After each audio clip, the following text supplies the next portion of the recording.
Opposition raises concerns on judiciary independence. Day 3 as search continues in the Duke of York Islands. And FIFA says PNG is not ready to host World Cup. This is National EMTV News with Tokana Hasavi. A very good evening to you and thanks for joining me once again with Wednesday's news. Opposition leader Don Pollier today slammed the government over alleged moves to suspend Chief Magistrate Neri Eliakim. This came after anti-corruption body Transparency International PNG raised concerns about this supposed move, which it believes is a series of related events to the larger issue of the independence of the judiciary. In another twist, Chief Secretary to Government Sir Manasupe Zurinuo refuted claims of suspending the Chief Magistrate. In a news conference at Parliament House today, opposition leader Don Pollier and his deputy Sam Basil said the move to suspend Chief Magistrate Neri Eliakim is not an isolated issue. Mr. Pollier believes it is connected to the fact that it was Eliakim who signed the warrant for the arrest of the Prime Minister. Earlier today, in a statement, TIPNG pointed out the odd series of related events, including the sacking of an Attorney General and senior police officers and the cutting of task force sweeps funding.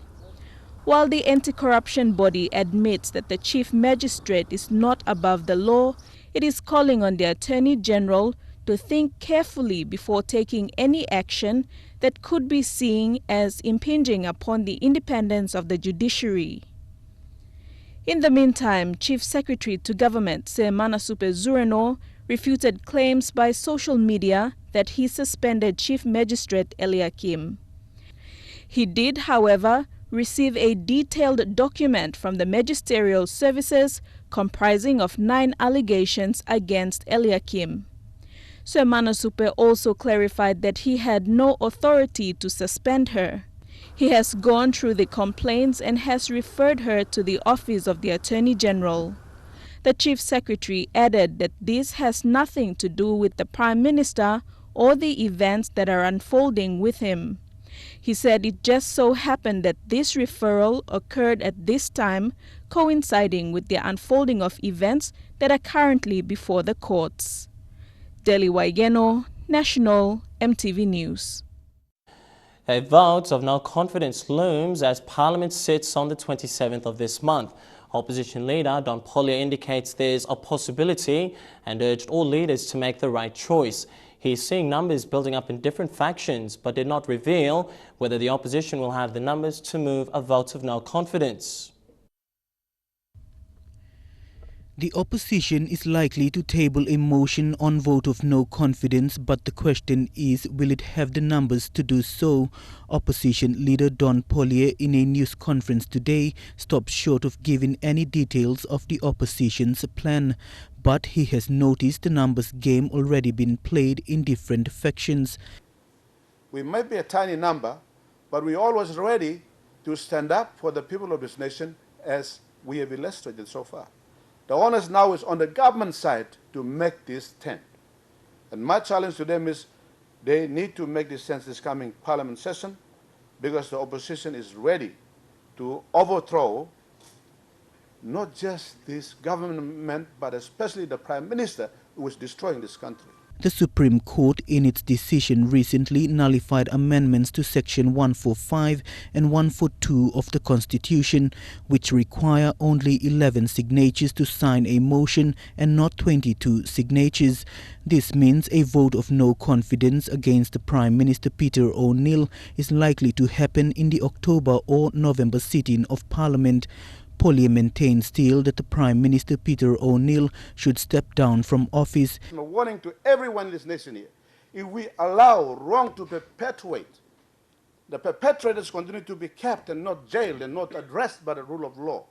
This country has no future. You trust me on this. Mickey Cavera, National EMTV News. The government is now calling on all stakeholders to participate in a review of the Workers' Compensation Act. The review, which began today, is aimed at adjusting the laws so that they complement the changes in the country.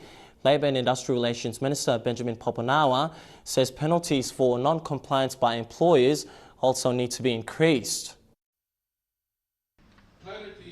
The last review of the Workers' Compensation Act was in 1990, and for the last 2.5 decades, the Workers' Compensation Act has not been adjusted to suit growing changes in Papua New Guinea's industries. Today marked the start of changes to a law that is aimed at protecting employees and their families. Labour and Industrial Relations Minister Benjamin Popanawa says the compensation rates and penalties for non-compliance need to be increased. As a responsible government, we need to change these to ensure that the best maximum benefit is going to the employees of our country. Under the current law, the minimum compensation a worker can receive for injuries sustained at work or death is 25,000 kina, and the benefits to dependents of deceased workers amount to 10 kina per week. The review will also seek to align Papua New Guinea with global changes as the country moves to become a major regional player. One of the improvements sought in the review is the provision of psychological help to workers. It's an area largely ignored by employers.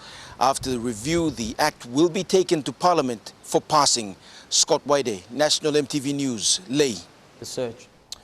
The search for 3 persons lost at sea has dragged into its 3rd day after their boat capsized between Kokopo and the Duke of York group of islands on Monday. A total of 13 banana boats resumed the search this morning between Namatanai and the outer islands of East New Britain. An elderly woman drowned and her body recovered during the incident, while the other 3 remain missing. The 3 missing are a 7-year-old boy and 2 elderly men. The relatives of the missing said they will end the search next week if their bodies are not recovered. Meanwhile, the skipper of the boat was taken into police custody after the relatives of the missing people retaliated following the tragedy. It's understood the skipper's negligence during bad weather on Monday may have caused the boat mishap. He is being interrogated by Kokopo CID officers. The acting top management of the University of Goroka is yet to make a formal statement on the recent referendum conducted at the campus. From the results, 65% of staff voted not to return to classes, and terminated students involved in the boycotting be removed immediately. MTV's Jack Lapave Jr. reports. It's almost 3 months since classes at the University of Goroka was suspended after students boycotted classes and called for investigations into the previous UOG administration. The university's future, at least for the remainder of this year, is still hanging in the balance after the UOG academic staff called for a referendum to decide whether or not classes should resume.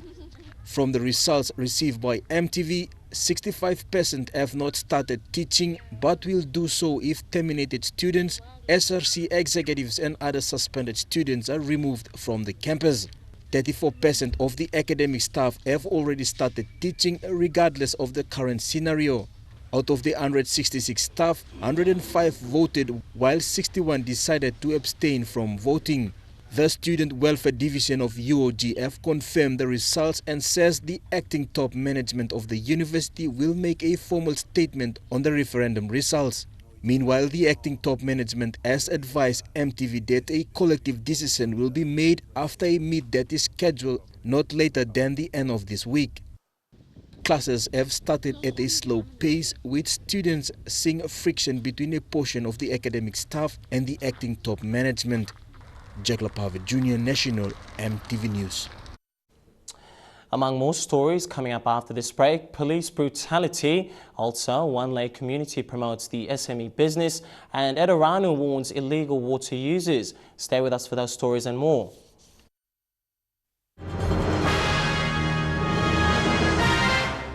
Thanks for your company and welcome back to National EMTV News.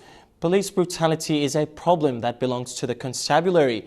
NCD Metropolitan Superintendent Benjamin Turi said this in a meeting with the Saraga Peace and Good Order Committee from 6 Mile in Port Moresby this week.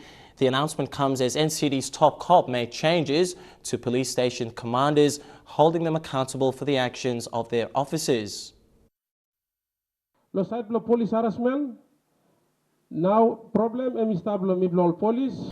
The Saraga Peace and Good Order Committee was created in 1996 in the face of ongoing lawlessness. It worked tremendously to change this once notorious part of Port Moresby into a better place. But in 2013, the brutal attack of 74 men at 6 Mile by police brought to light PNG's ugly side of law enforcement. This attack and many more prompted community leaders to address police brutality. Founder of the Peace and Good Order Committee, Jacob Kalpa, says Papua New Guineans have been victimized by police for far too long. So some legally now line two policeman. 6 Mile now most people whatever, so police brutality will come up big plan. Addressing the Saraga Peace and Good Order Committee, Metsup Benjamin Turi acknowledged the numerous cases of police brutality. Turi believes examining the mentality of officers through counselling measures is the way forward in dealing with police brutality. Sometimes people policeman is creating problem where you may not think, you may go hurry up, want them gun fire, now run him over the money go come, which is more of a mind behavior than normal policing. The appointment of new station commanders by Turi will also see them accountable for the actions of their officers. Plenty policemen around loose, some like call him work law private company, work law police, work some smuggling or buy, this plan now all PSC, some work law time all sit on station. Firearms without licenses will also be targeted. Policeman, CID, all public too, weapon, must declare him all. Metsup Turi aims to work with communities as Port Moresby anticipates major international events like the 2018 APEC Leaders Summit. But Human Rights Watch says the PNG government has failed to adequately respond to recommendations from the UN Special Rapporteur on torture to address widespread police abuse and brutality.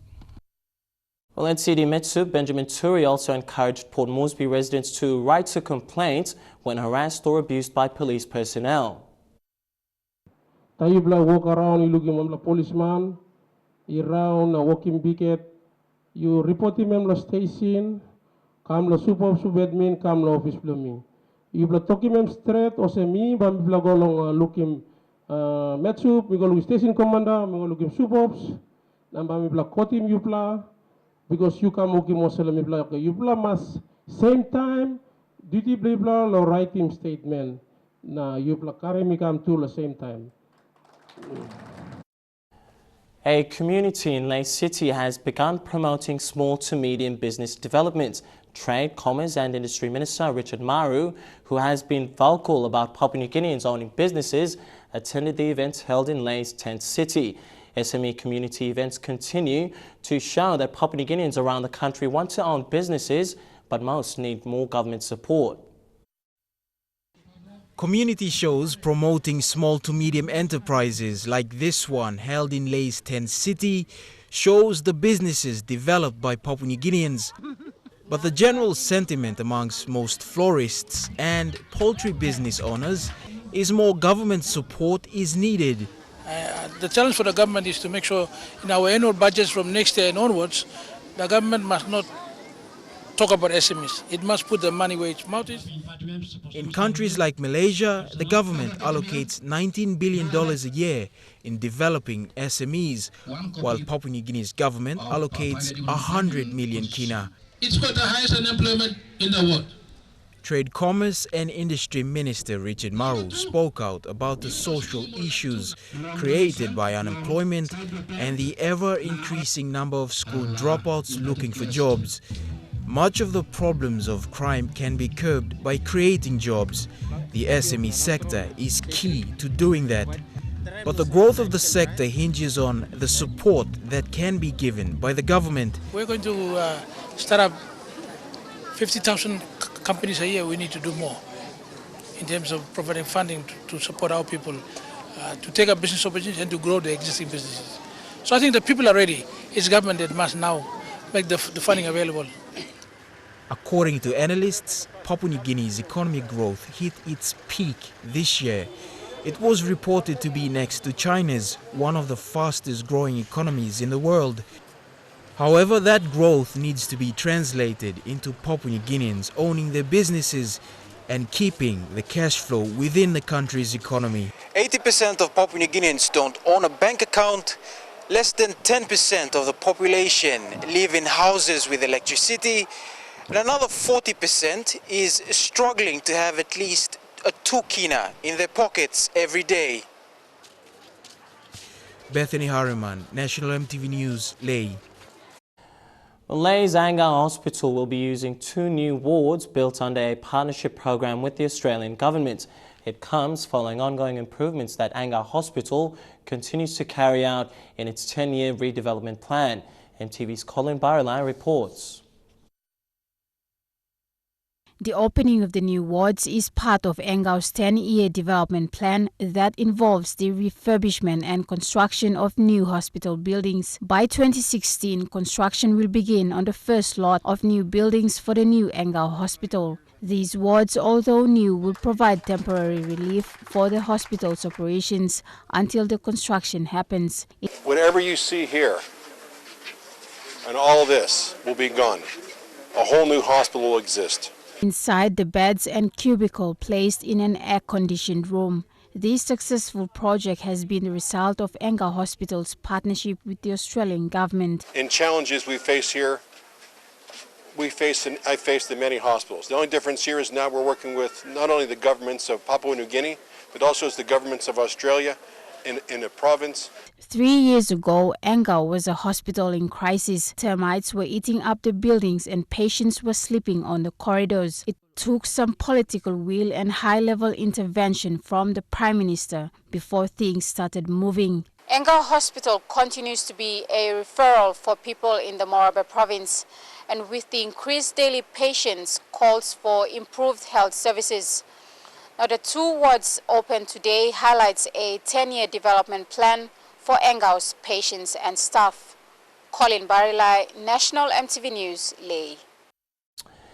Illegal water connections and use is fast reducing water levels at the Siranumu Dam outside of Port Moresby. Edaranu CEO Henry Mokono said Edaranu will start operations to crack down on illegal water connections to conserve water for all city residents. The company also gave a stern warning to city residents and business houses to control the use of water. Edaranu's warning comes at a time where water conservation is utmost important if city residents want water for the next 8 to 12 months. This is because they are saying the current dry spell can be much worse than the dry spell of 1997. While Edaranu cannot control the rate of water consumption every day, it is up to city residents to take ownership and be responsible when consuming water. Nature is telling us that we will face some problems, so our general appeal is to the people living within Port Moresby now to take stock of how they use their water. Edaranu boss Henry Mokono said to conserve and save water, the company will go out to stop all illegal usage of water in the city. This means that people who are using illegal water connections will be stopped and be dealt with according to law. Settlements and villages within the city are being advised to comply with Edaranu's awareness, as these parts of the city are ungraded water-consuming areas where illegal water connections are high. These are ungradable areas, and people who are receiving water there seem to be very careless. They leave open hoses, open taps, and think that water is forever going to come. The company also gave a sound warning to residents who are using water for business purposes. Mokono talked about the roadside car wash at Sabama and other registered car washing businesses that water will be provided to them on a regularity basis if the dam runs below critical point. The company will also consult with major manufacturing companies in the city and other corporate houses on the use of water. An awareness campaign will start this weekend with members of local rugby league club Dobo Warriors and the PNG Hunters taking the streets of Port Moresby to make city residents more aware on the current concern. So if everybody come together and work as a responsible society, conserve water and how the manner in which you use water, we will definitely assist in, not draining the dam so fast. Stanley Ovett Jr., National EMTV News. And now let's take a look at the finance news. The Kina closed unchanged at $0.3470 in the interbank market today, and at Bank South Pacific, our Kina was trading at $0.3395 $0.4706 Australian dollars, 0.2978 euro, and 40.47 Japanese yen. Looking at commodity prices at New York close, gold and copper closed the day lower, while coffee and cocoa closed higher. Palm oil, crude oil and copper all closed the day higher. And finally, on the stock market, the Dow Jones closed at 318 points higher, the ASX closed at 15 points lower, and the All Ordinaries closed at 17 points higher. And still to come on National EMTV News tonight, prioritising agriculture in Eastern Highlands, training of security guards questioned, and the PNG Pukpuks to shave for cancer awareness. That and more after this break. Stay with us.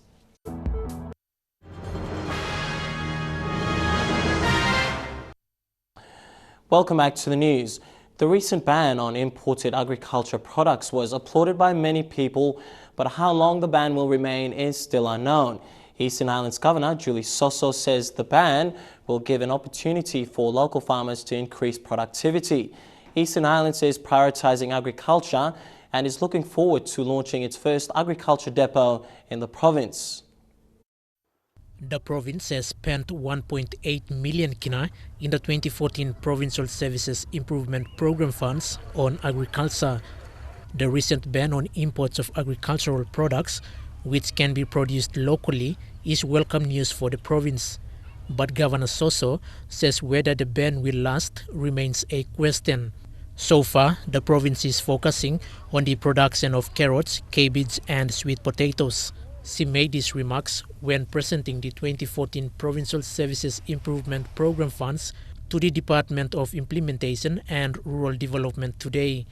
Only 47% of the 40 million kina PSIP funds for the 2014 were used.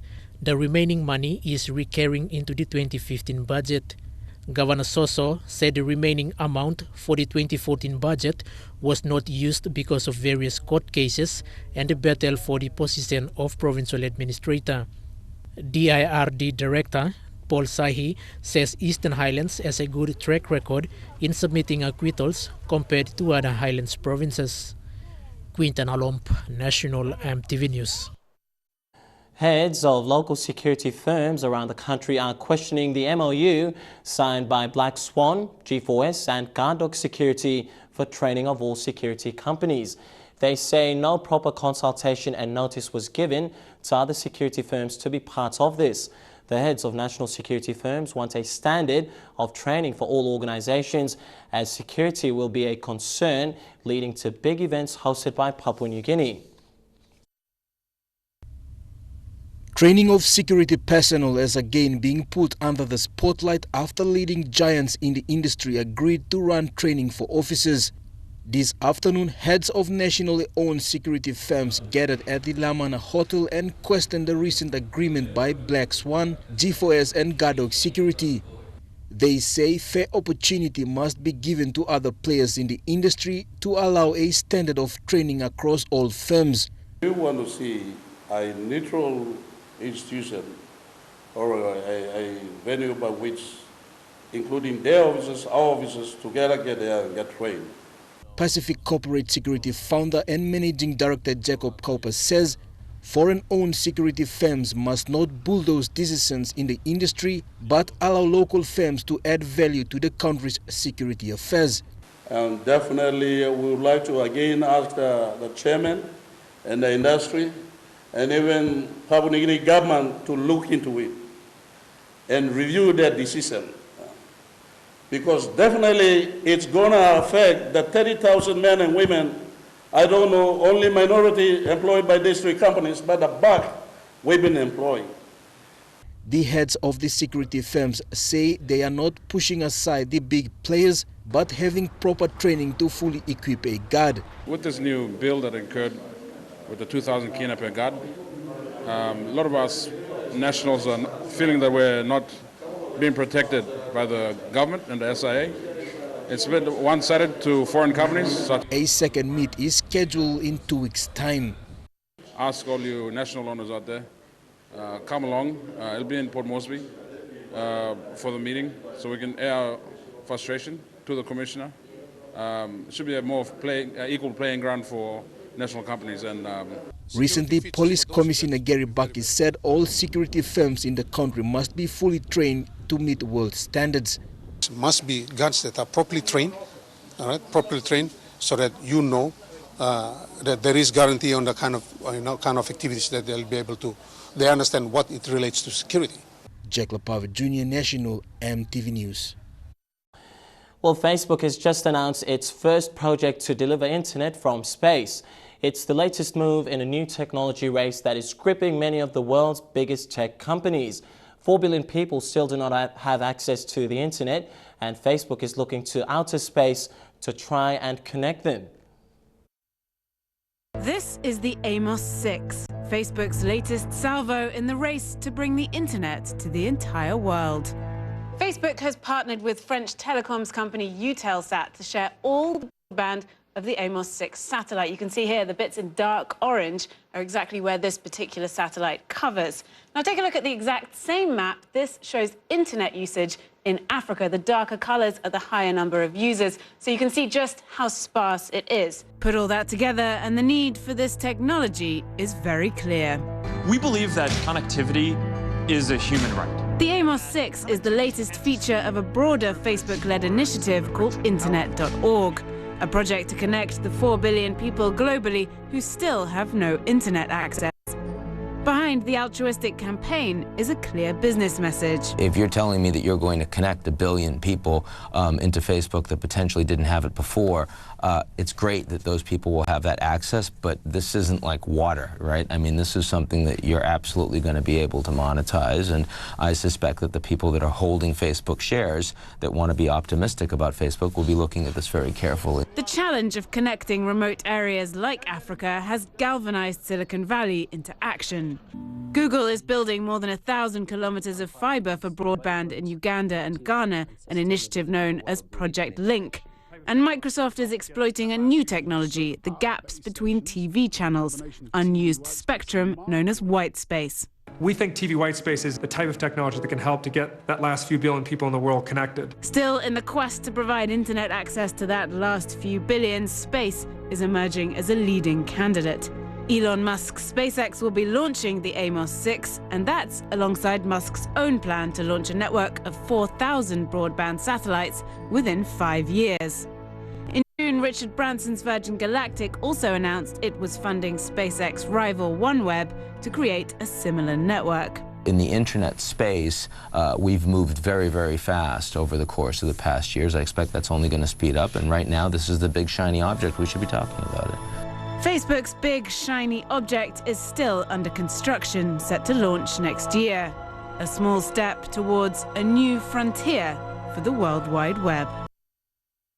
Technology and its profoundly limitless advances. Well, back home, the PNG Pukpuks have stepped up to support the Hospital Paramount Foundation's Shave, Trim or Dye Your Hair for Cancer campaign. This comes after the foundation identified sports as a strong vehicle to drive change and raise awareness for the deadly disease. Cancer is the third biggest killer in Papua New Guinea, starting with cervical cancer, followed by breast cancer in women. The initiative is the first of its kind in PNG and is aimed at raising funds to support cancer awareness in the country. The foundation is looking to adopt the world's biggest shave event in Australia, which will soon become an annual event in Papua New Guinea. Well, True Guy Sports is coming up next, and I'll be back with all the details. Stay tuned.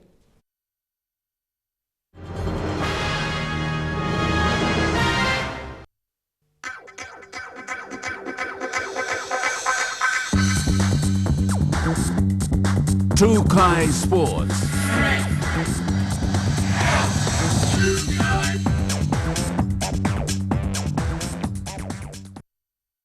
Welcome to Trukai Sports. FIFA has questioned Papua New Guinea's ability to host the 2016 Under-20 Women's World Cup next year. In a recent trip to PNG in August, FIFA delegates found that the infrastructure in the country is not ready to host the event. With the Under-20 Women's Football World Cup set for next year, questions have been raised regarding the infrastructure available not being ready to host the international sporting event. FIFA delegates were in the country earlier in the year and visited Port Moresby, Kokopo and Lae, where some of the teams will be hosted. Now FIFA has given PNG until the 15th of October to meet all the requirements, one being that the country must have 16 training sites. But with just days from the deadline, the prospect of PNG hosting the Under-20 Women's Football World Cup is very slim. Over the weekend, a meeting was held between various stakeholders, and CEO of the PNG Sports Foundation, Peter Chamalili, has requested that soccer's world governing body to extend the deadline to November. Dion Kombeng, National, EMTV Sports. The Papua New Guinea Olympic Committee has conducted a workshop to review the performance of Team PNG and the operations of the PNG Olympic Committee and its support role during the recently held Pacific Games in Port Moresby. MTV Shane Soroya has more on this report. Though PNG finished first on the medal tally, it does not mean the end of the Games. And the workshop provided some insight into the challenges faced by Team PNG leading to and during the Pacific Games that will be addressed for better preparations. PNG Olympic Committee Secretary General Avita Rapila said the aim of the workshop was to identify areas where improvements are needed and find ways to deal with them in the future. Rapila said PNG has done well at home, but the challenge is to try and improve our performance and win the Pacific Games overseas as well. You're going to bring it home. PNG have done it. He's held off the Nube. Analyzing our performance and the factors that contributed to our performance will help the PNG Olympic Committee ensure Team PNG's success in the future games, Rapila said. Being successful does not mean that everything is perfect, and PNG Olympic Committee understands this as it continues to strive for the best for its athletes.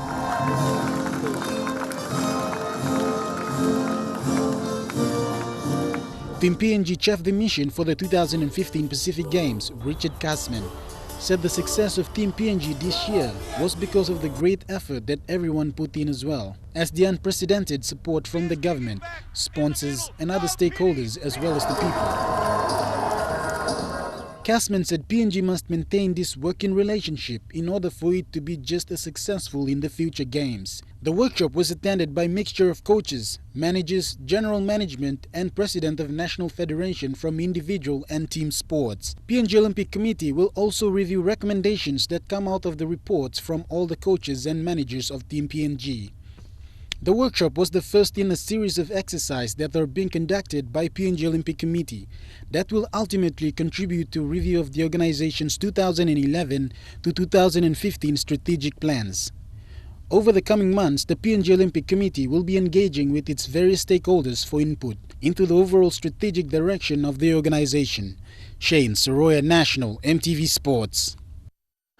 The AIBA Boxing World Championships kicked off on the 5th of October in Doha with one of PNG's elite boxers, Charlie Keama, taking part. He will be fighting in the 52-kilogram division to qualify for a spot in the 2016 Rio Olympics. Over 250 of the best boxers in the world, representing 74 nations worldwide, are taking part. Charlie Keama carried the PNG flag with pride during the opening ceremony and was escorted by coach Joe Alpha. The first preliminary matches kicked off yesterday with boxers going head-to-head.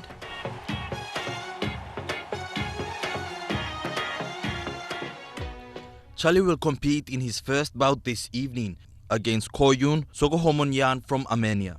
The winner of this match will face Mohamed Flisi from Algeria. Elijah Lavet, National, EMTV Sports. Well, Trukai Sports continues after the break. We'll preview the Fairfax Rugby League Nines tournament and AFL stars in the country to raise funds for charity. Stay with us.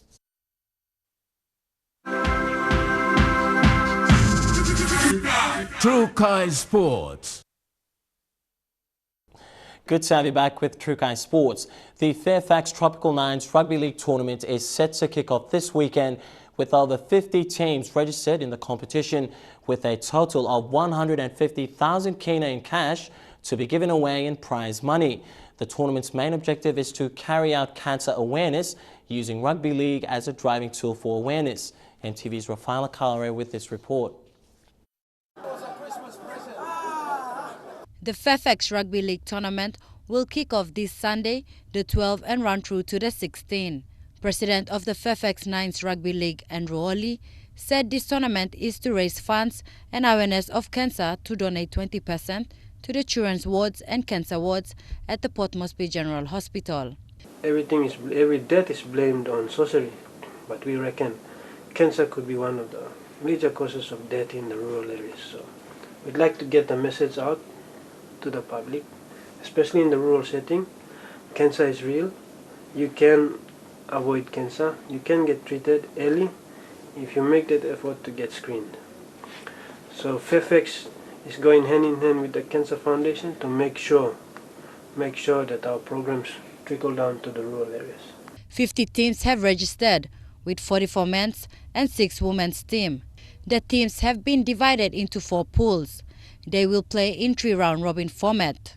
Most of the rugby league teams are from the surrounding rural communities and settlements from the Southern Zone. Defending champs from last year's Southern Zone trials, the Southern Blacks will also participate. Ben Solian, team manager, said this year's Fairfax Nines will be tough since there will be new teams on board and some experienced players from the Hunters and Kumuls like Sebastian Pandya, Philemon Kimisave, Blan Abavu and Kato Otio. You have the Intercity, the Hunters and the Kumuls, but this tournament allows players from the local level to mix it with the big boys. So it's a good challenge for the players from the rural areas coming to take on guys from an elite standard of football. The tournament will stage at the Sir John Guy Stadium. President Oli said the Rugby League Nines rules and regulations will apply during the games. Rafaela Kaure, National EMTV Sports. Gary Ablett Jr., regarded as the greatest AFL player of all time, is heading to Port Moresby again this month for the Gateway Children's Fund PNG. Joining him for the 2nd annual Gateway Charity Golf Day is Jason Smith, former Olympian and captain of NBA Sydney Kings Basketball Club. Mike Koime reports. Gateway Children's events will include a Sports Legends dinner tomorrow evening at the Crown Plaza, a Charity Ambrose Golf Day on Friday, and a sports memorabilia auction. Gary is excited to be coming back to Port Moresby once again. He said there is a big need in PNG, especially amongst young kids, and is delighted to be part of these sports events to raise funds so Gateway can build a new classroom. This will be Jason's first time in PNG. Both Gary and Jason have strong Christian faith and are very committed to their local churches in Australia. The chairman of the Gateway Children's Fund, Pastor Rick Painter, is thankful to Gary and Jason and all the sponsors for their hard work to make this event successful. It's a high-quality weekend to raise funds to help kids and families in PNG escape the cycle of poverty and have better lives. Mike Koime, National EMTV Sports. Well, that's how we wrap up Trukai Sports tonight. Stay tuned. We have the weather details. That's coming up next. Trukai Sports.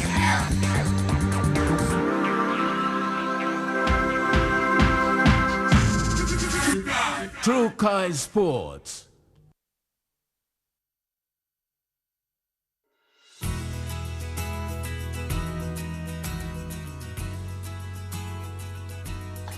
And now let's take a look at the weather forecast for the next 24 hours. In southern region, the nation's capital, to look forward to cloudy periods with chances of light showers, dry and windy in Daru, mostly fine in Kerema, cloudy periods expected in Alotau, and Popondetta to look forward to dry weather with cloudy periods. In Momasia City, cloudy with chances of light showers, fine weather expected in Madang and Wewak, with Whanimore to look forward to cloudy weather with brief showers. In the New Guinea Islands, fine and windy expected in Lorengau, brief evening showers for Kavieng, Kokopo, Rabaul and Kimbe to look forward to possible brief evening showers, and thundery showers or 2 expected in Buka. And in the Highlands region, all centres to look forward to mostly fine weather with morning fog patches. Forecast for small ships, but first there is a strong wind warning current for all coastal waters of Papua New Guinea, except for waters west of Wewak to Aitape, Vanimo and northern PNG Indonesian border. Taking a look at waters of southern PNG Indonesian border through Torres Strait, Daru to Kiwai Island, Karamat through to Yule Island, to Hood Point and Samarai Island, seas of 2.5 meters to 3 meters, waters of eastern and western Milne Bay Islands, seas of 2.5 to 3 meters, waters of Samarai to Cape Vogel to Finschhafen, including waters of Siasi Island to Long Island, Medang to Bogia, seas of 2.5 to 3.5 meters, waters west of Wewak to Aitape to Vanimo, including the northern PNG Indonesian border, seas of 0.5 to 1.5 meters, waters of Manus and its western group of islands, seas of 2.5 to 3 meters, and lastly waters of New Britain to New Ireland and Bougainville, seas of 2.5 to 3.5 meters.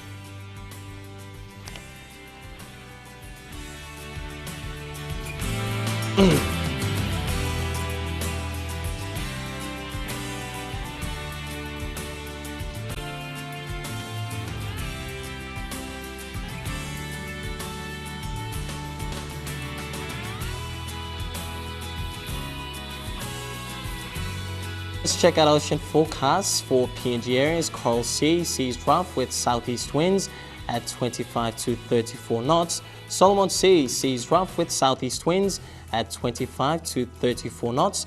Bismarck Sea, seas rough with patches of very rough weather with southeast winds at 25 to 34 knots. And lastly, Pacific Ocean, seas rough with southeast to southerly winds at 25 to 34 knots. Now, as always, before we go, quickly recapping tonight's main headlines. Opposition raises concerns on judiciary independence. Also, the search continues in the Duke of York Islands after day 3. And FIFA says PNG is not ready to host World Cup. Well, that's how we wrap up the news this Wednesday evening. From the news crew, I'm Tokana Hasavi Jr. As always, thanks for your company. You take care and stay safe. Good night.